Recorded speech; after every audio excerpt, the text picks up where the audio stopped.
So if you think you might have a problem with your doorbell, you can find your box. Ours is on a hallway, on a wall here in our hallway. And you might have some, paint or caulking stuck around there. But if you, pull a little bit, it should break free and that will come off like that for you.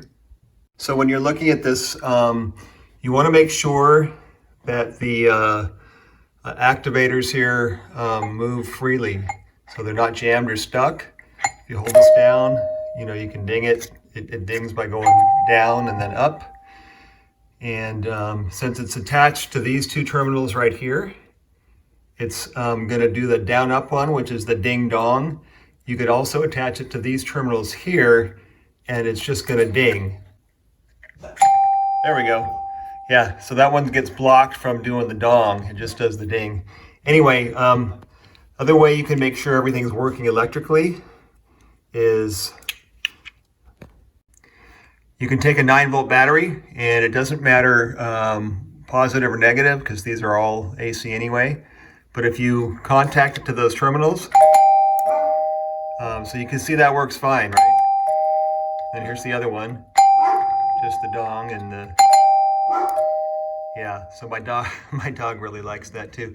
He thinks somebody's here with treats.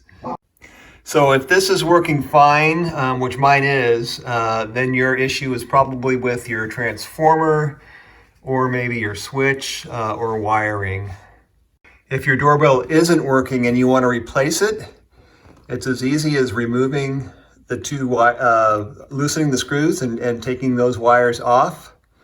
Then you've got a screw down here and another one on top. Just take those out. You might have some of the sides. I don't here, just the two are enough.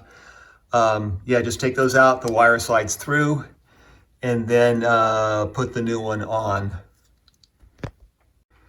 And for now, I dusted some of the dust off the top of there, and I'm just going to put my cover back on, and that part is good to go.